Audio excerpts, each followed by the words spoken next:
देखिए Kepler's second law, Kepler's second law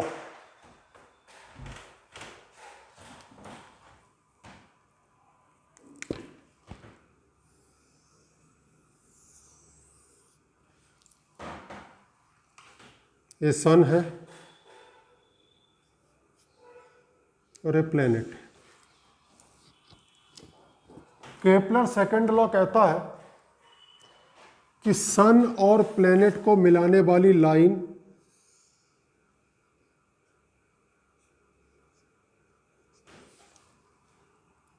equal time में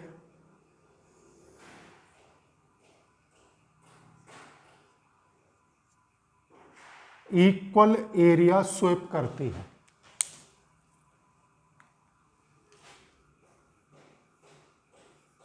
P1 से गया P2,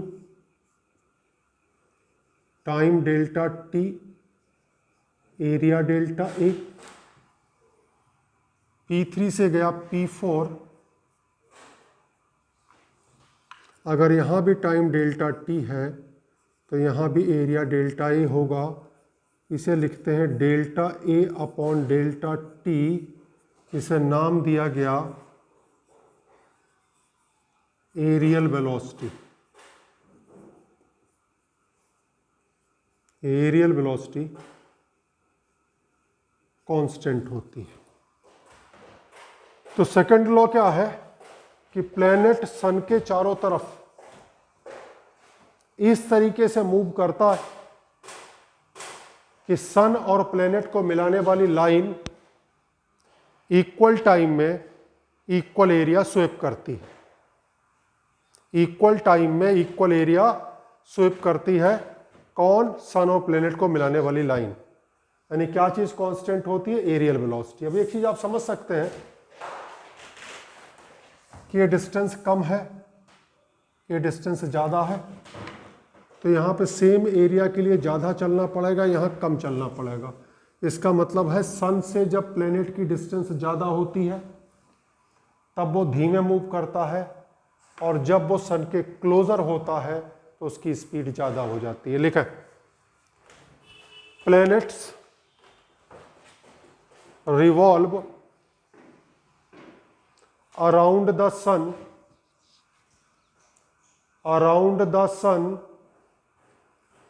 in such a way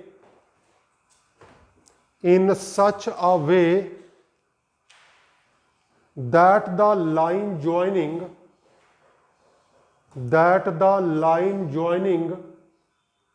sun and planet sweeps equal area in equal interval of time. Equal area in equal interval of time, that is aerial velocity is constant. Aerial velocity is constant. लिखें,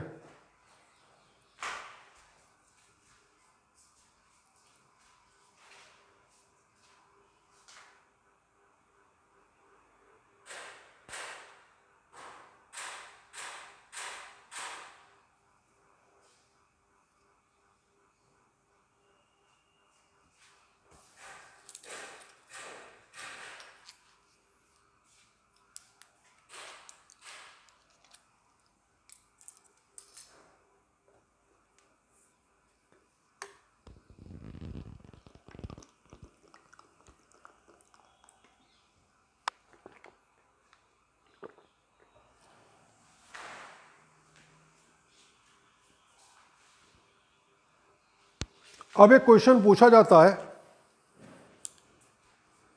कि Kepler का जो second law है वो किस fundamental principle पे based है, कौन से फंडामेंटल लॉ पे बेस्ड है। तो केपलर का second law of conservation of angular momentum पे बेस्ड है। लिखें, Kepler second law is based on conservation of angular momentum. Conservation of angular momentum. अब एंगुलर मोमेंटम क्या होता है? एम वी आर, तो ये बन गया m v one r one, m v two r two, यहां से आ गया v one upon v two equals to r two upon r one. और एक चीज यहां से हमें दिख रही है, V inversely proportional to R, यानी जब सन के क्लोज होगा यानी डिस्टेंस कम होगी तो स्पीड ज़्यादा होगी, डिस्टेंस ज़्यादा होगी तो स्पीड कम होगी। लिख लो।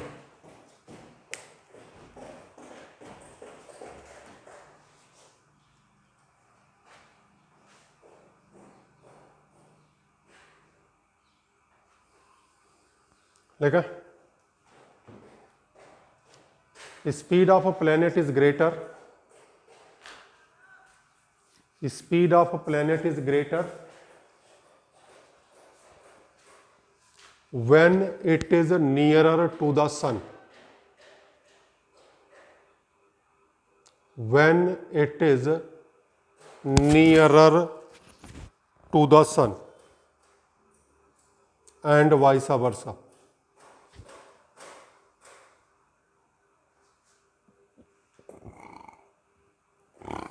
देख लें sir.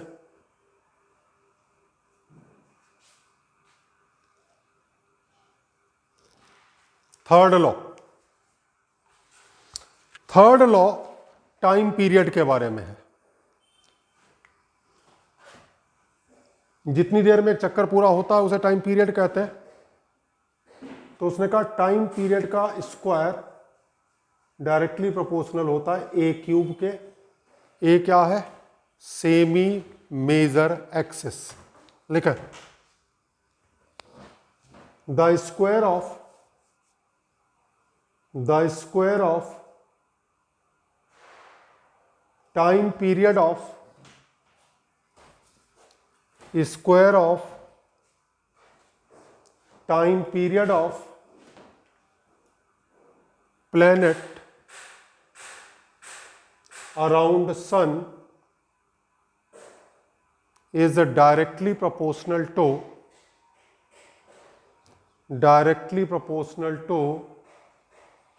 the cube of semi major axis, cube of semi major axis। ठीक, तो तीन लॉ पूरे हो गए। एक काहे पे बेस्ड है? Third law. Third law is based on Newton's law of gravitation. लिख लो। Kepler's third law is based on Newton's law of gravitation. ठीक है। अब इसी में थोड़ा सा एक्स्ट्रा देख लें। इफ ऑर्बिट इज सर्कुलर, जैसे सैटेलाइट की ऑर्बिट होती है, सैटेलाइट की ऑर्बिट सर्कुलर होती है। तो ऑर्बिट इज सर्कुलर, तो ये बन जाएगा T square directly proportional to r cube. Circle के केस में रेडियस बन जाएगी। यानी यहां से एक फार्मूला बन गया जिस पर न्यूमेरिकल बनेगा T1 square upon T2 square R1 cube upon R2 cube. अब हमने आपसे कहा था सेंटर टू सेंटर लेंगे डिस्टेंस,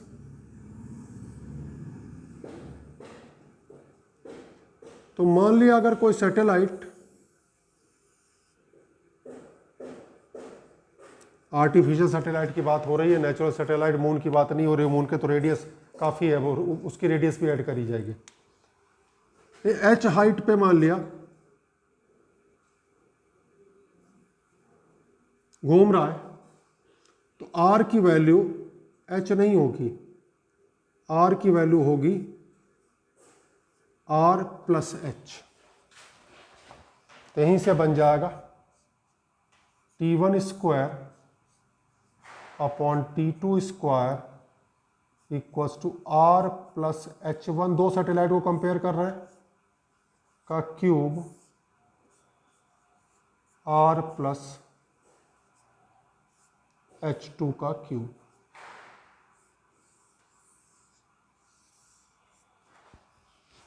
लिख ले।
तो क्वेश्चन में ध्यान से देख लेना, ऑर्बिट की रेडियस दी हुई है या सैटेलाइट की हाइट दी हुई है। ऑर्बिट के सैटेलाइट की ऑर्बिट की जो रेडियस है वो नापी जाएगी अर्थ के सेंटर से। तो ये होगा केपलर के तीनों लॉज। अब इसके बाद तीन डेफिनेशंस आती हैं, उनके फार्मूले आते हैं। डालें हेडिंग ग्रेविटेशनल फील्ड इंटेंसिटी।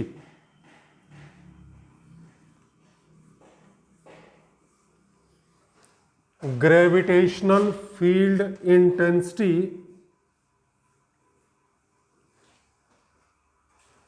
इसी को कहते हैं स्ट्रेंथ ऑफ ग्रेविटेशनल फील्ड।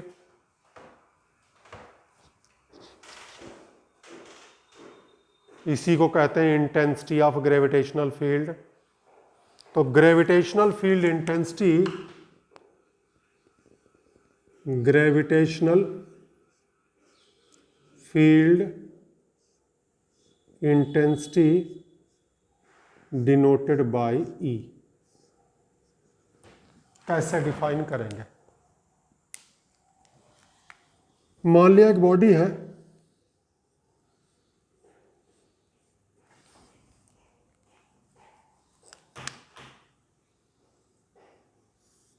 इसके सेंटर से R डिस्टेंस पे एक पॉइंट है P। हमें इस P पॉइंट पे ग्रेविटेशनल फील्ड की इंटेंसिटी को मेजर करना है।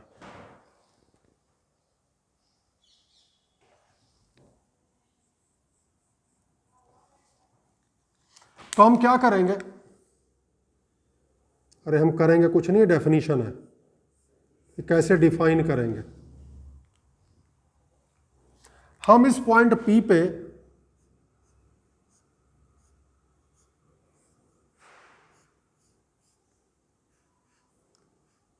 एक टेस्ट मास प्लेस करेंगे।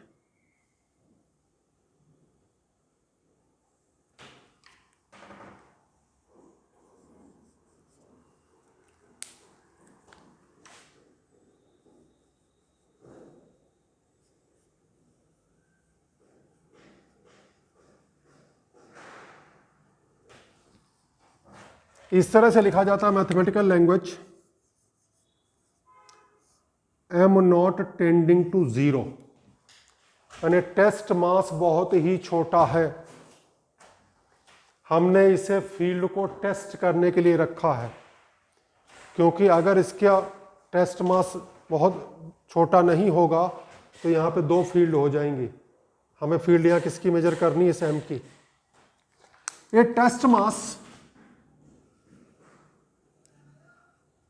कुछ फोर्स एक्सपीरियंस करेगा,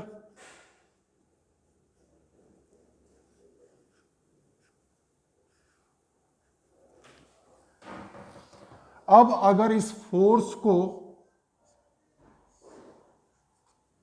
मास ऑफ टेस्ट मास से डिवाइड कर दें तो आता है इंटेंसिटी ऑफ ग्रेविटेशनल फील्ड या ग्रेविटेशनल फील्ड इंटेंसिटी। ये मैथमेटिकल लैंग्वेज है, इसका कोई न्यूमेरिकल इंपॉर्टेंस यहां नहीं है। m not tending to 0 means test mass बहुत ही छोटा है। लगा दो।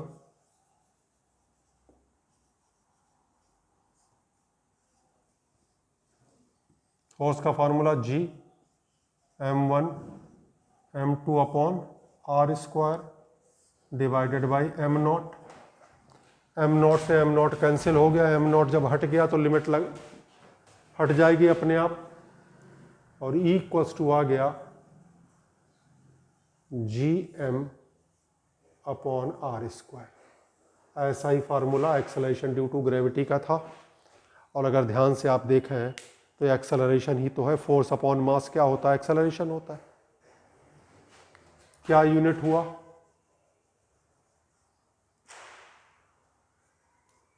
न्यूटन पर केजी। कैसी क्वांटिटी है? वेक्टर क्वांटिटी है। क्या डायरेक्शन होगी? डायरेक्शन होगी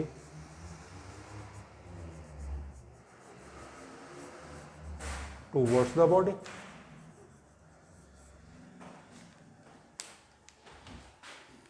पी पॉइंट पे हमें फील्ड की इंटेंसिटी निकालनी है, तो पी पॉइंट फील्ड की इंटेंसिटी की डायरेक्शन क्या होगी? टूवर्ड्स द बॉडी, इस डायरेक्शन में जो फोर्स की डायरेक्शन है। तो डिफाइन करने का तरीका समझ में आ गया। बिल्कुल सिंपल लैंग्वेज में बात करें तो ग्रेविटेशनल फील्ड इंटेंसिटी होती है फोर्स अपॉन मास। कायदे से एक्सेलरेशन ही है, वो बात अलग है। एक्सेलरेशन जब होता है तो हम लिख देते हैं मीटर पर सेकंड स्क्वायर या न्यूटन पर केजी लिख देंगे, मतलब वही है, न्यूटन पर केजी भी मीटर पर सेकंड स्क्वायर होता है। लिखें, the intensity of gravitational field, the intensity of gravitational field at a point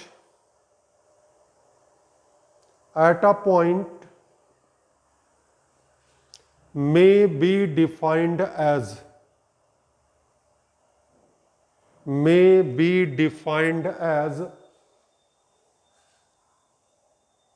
the gravitational force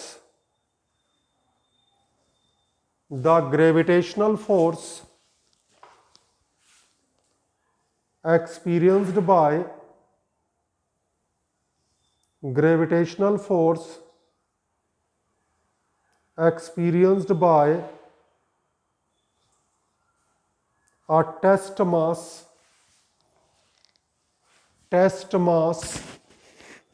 placed at that point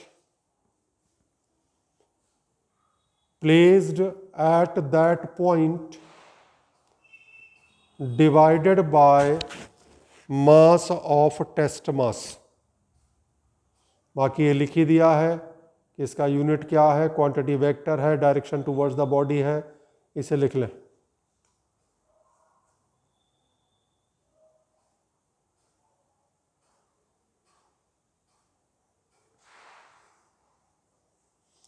vector quantity क्यों है? क्योंकि ये फोर्स से डराइव की गई है। Force is a vector quantity.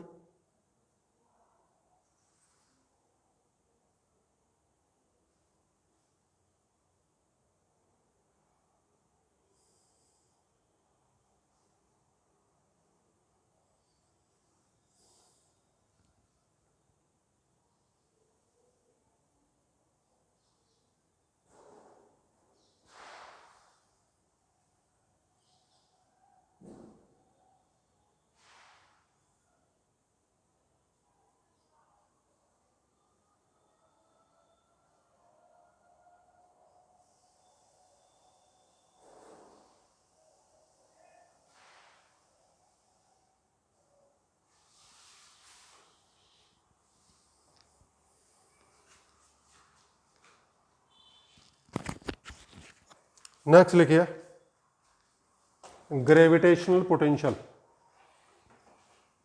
Gravitational potential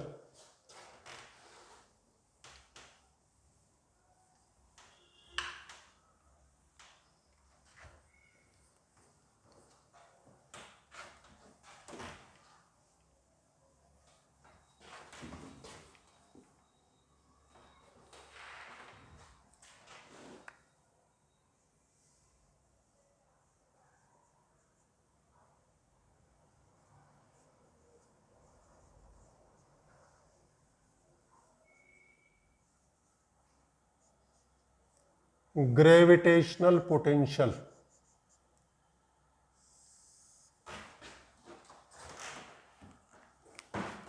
एक mass, एक पार्टिकल है, इसका मास है m, यहां से r डिस्टेंस पे एक पॉइंट है p, इस पॉइंट p पे हमें ग्रेविटेशनल फील्ड की इंटेंसिटी निकालनी थी।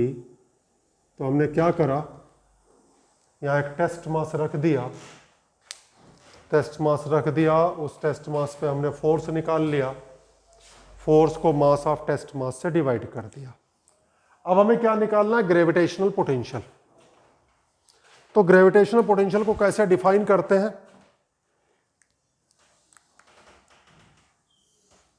तो एक टेस्ट मास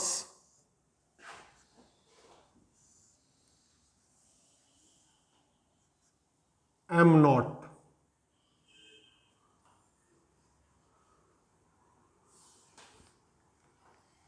को हम लेके आए इनफाइनाइट से कहां तक, जिस पॉइंट पे पोटेंशियल निकालना है। इस काम में हमें वर्क करना पड़ा W, then gravitational potential is defined as W upon m not. बाकी वो मैथमेटिकल लैंग्वेज है और कोई इसका रोल नहीं है। Limit m not tending to 0। क्या यूनिट हुआ,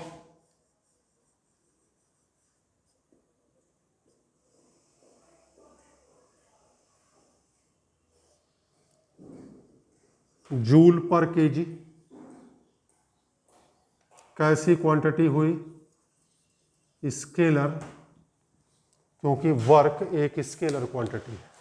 अब इसमें जो डेरिवेशन हम करने जा रहे हैं, इस तरह का डेरिवेशन भी आप पहली बार करेंगे इस टॉपिक में, कि हमें P पॉइंट पे पोटेंशियल निकालना था। तो इसके लिए कैसे डेफिनेशन दी गई, एक टेस्ट मास m नॉट को लेके आए, कहां से लेके आए, इनफाइनाइट से। कहां तक, उस पॉइंट तक जिस पॉइंट पे पोटेंशियल निकालनी है। इसमें हमें वर्क करना पड़ा W, तो W को अगर m नॉट से हम डिवाइड कर दें तो जो क्वांटिटी आती है उसे कहते हैं ग्रेविटेशनल पोटेंशियल। लिखा gravitational potential, gravitational potential at a point, gravitational potential at a point may be defined as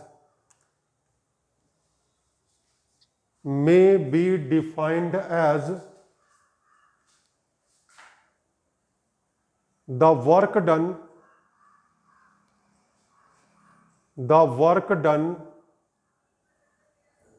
in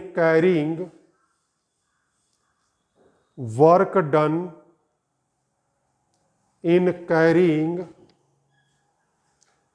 a test mass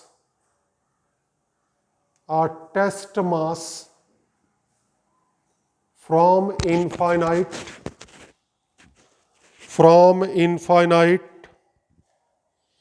up to that point divided by divided by mass of test mass, divided by mass of test mass. लिख लें sir.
अब हमें इसके लिए formula derive करना है। जैसा कि हम कह चुके हैं कि इस तरह का डेरिवेशन अब तक नहीं आपके सामने आया। ध्यान से समझें।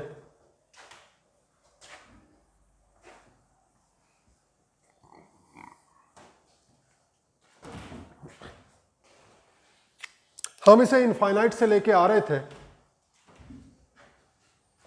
रास्ते में दो पॉइंट आए, A and B separated by a very small distance dx,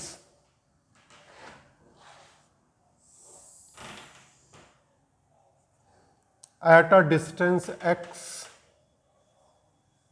from mass m। अब कोई ये ना कह दे कि जी यहां से कितना होगा, dx का मतलब एक्सट्रीमली स्मॉल, तो ये distance on an average x मानी जाएगी। हमने मान लिया कि इस m नॉट को a से b लाने में वर्क करना पड़ा dw। ध्यान से देखें, हर नई चीज स्टार्टिंग में दिक्कत देती है, 2-4 मिनट लगता है उसे समझने में। अब इस तरह के जितने भी डेरिवेशन बाद में आएंगे कोई दिक्कत नहीं। हमने दो पॉइंट कंसीडर किए रास्ते में, कौन कौन, A and B, separated by a very small distance dx at a distance x from mass m। हमने मान लिया m नॉट को a से b तक ले जाने में वर्क करना पड़ा dw। बनाओ इसे, बनाओ।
लिखा,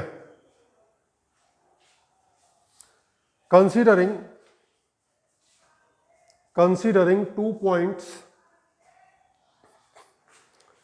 A and B separated by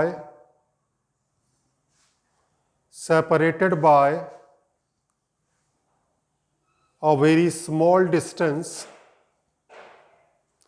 separated by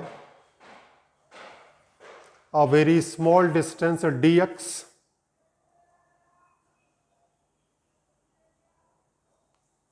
at a distance x from the given point mass m. Let the work done in carrying m naught यानी कि test mass from A to B is dw. A to B is dw.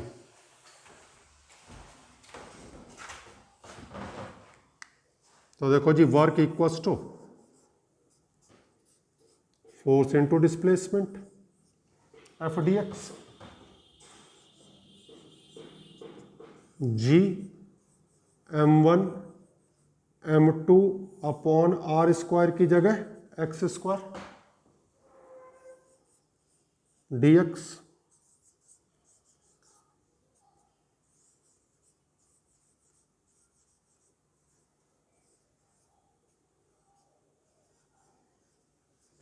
दोनों तरफ integrate कर दिया.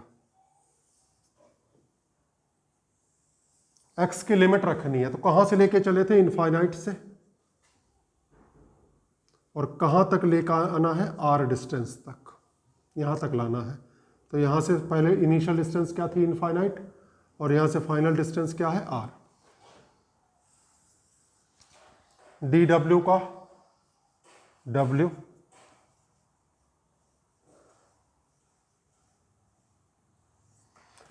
x की power -2 का integration.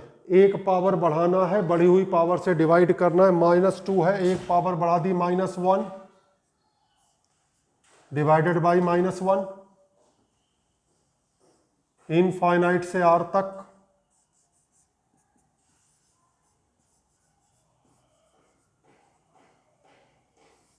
ये लिखा हुआ है वैसे -1 upon x.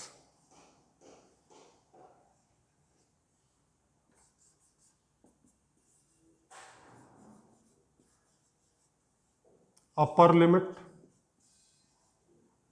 Minus minus plus, lower limit.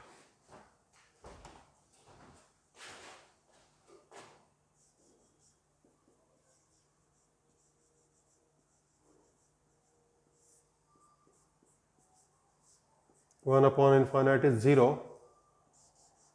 ये आ गया minus G M naught divided by r. हम वर्क निकाल चुके, लिखें सर.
लिखा. according to the definition of gravitational potential कैसे डिफाइन करेंगे? Limit m not tending to 0 w upon m not,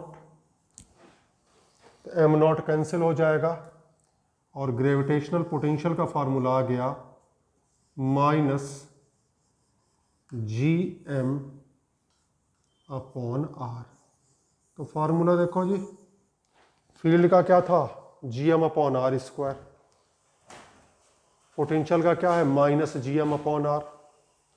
force का फार्मूला क्या था? gm1 m2 upon are square. तो अब वो वाली बात नहीं रह गई टॉपिक्स में जो रोटेशन मैकेनिक्स तक थी।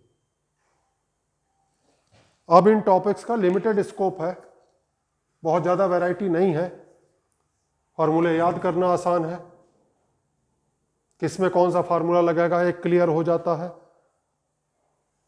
तो अगर रोटेशन मैकेनिक्स तक का फिजिक्स बढ़िया से तैयार है तो आगे का तो अप्लाइड फिजिक्स है, आराम से समझ में आता है।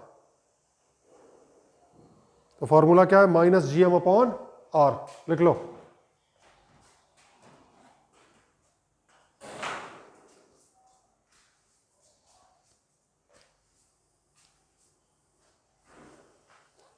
अब निगेटिव साइन क्यों आया है?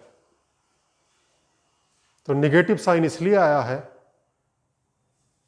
क्योंकि ग्रेविटेशन का फोर्स अट्रैक्शन का फोर्स होता है।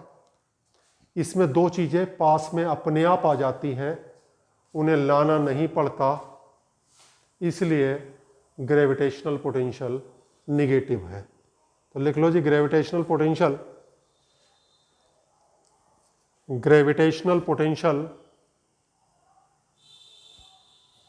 is negative because the nature of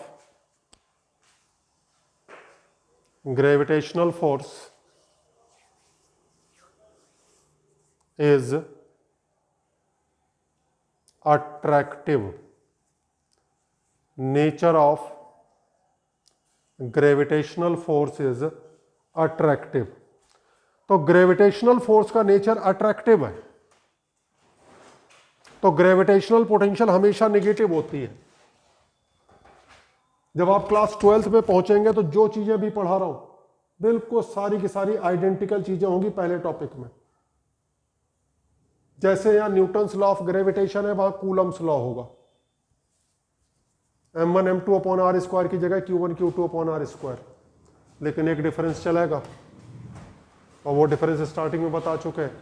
charge दो तरह के होते हैं, पॉजिटिव चार्ज होता है, निगेटिव चार्ज होता है, और चार्जेस के बीच में अट्रैक्शन भी हो सकता है, रिपल्शन भी हो सकता है, डिपेंड करता है वो अनलाइक चार्जेस है या लाइक चार्जेस है।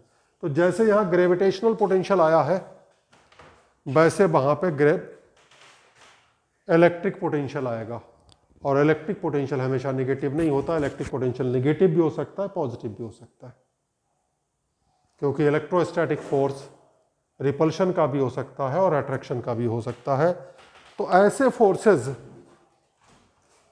जिनका नेचर अट्रैक्टिव है उनमें पोटेंशियल निगेटिव आता है। निगेटिव पोटेंशियल का मतलब क्या है?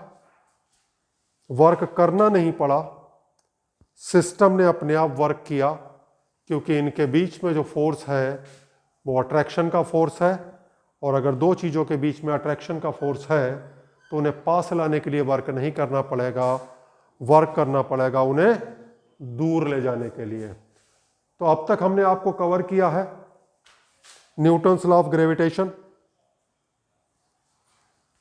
Acceleration due to gravity. Acceleration due to gravity में वेरियस वेरिएशंस, उसके बाद केपलर के लॉज, उसके बाद ग्रेविटेशनल फील्ड, इसका पूरा नाम है gravitational field intensity, gravitational potential. तो आज फिलहाल किसी क्वेश्चन देने का कोई स्कोप नहीं है, क्योंकि वीडियो काफ़ी लंबा हो गया है पहला। दूसरी बात ये डेरिवेशन पार्ट है, इसी को रफ कॉपी पे करके देखें, क्योंकि इसके बाद जो दूसरा डेरिवेशन मैं करवाऊंगा वो बिल्कुल आइडेंटिकल है। अगर ये समझ में आ गया तो वो अपने आप समझ में आ जाएगा। तो आज क्या करना है आपको, केपलर के जो 2 लॉ लास्ट के हैं इनकी थोड़ी सी प्रैक्टिस करनी है, इस डेरिवेशन की प्रैक्टिस करनी है, ठीक है। तो इसके आगे हम नेक्स्ट लेक्चर में शुरू करेंगे ग्रेविटेशनल पोटेंशियल एनर्जी। ये है ग्रेविटेशनल पोटेंशियल, और अब हम शुरू करेंगे ग्रेविटेशनल पोटेंशियल एनर्जी। अब तक अगर हम आपसे पूछें ग्रेविटेशनल पोटेंशियल एनर्जी का फार्मूला तो आप कहेंगे mgh, लेकिन जहां मैंने mgh पढ़ाया था वहां कॉपी देख लेना, और कॉपी में ना लिखा हो तो वीडियो में देख लेना। मैंने साफ कहा था ये तभी एप्लीकेबल है जब h बहुत छोटा हो। अब ग्रेविटेशन के चैप्टर में h बहुत छोटा नहीं है, कुछ 1000 किलोमीटर कई लाख किलोमीटर भी हो सकता है। तो एक्चुअल फार्मूला क्या है ग्रेविटेशनल पोटेंशियल एनर्जी का वो करवाएंगे, इसके बाद ऑर्बिटल मोशन आ जाएगा, ठीक है। तो इतने की आज प्रैक्टिस करें, आज आपका यही वर्क है।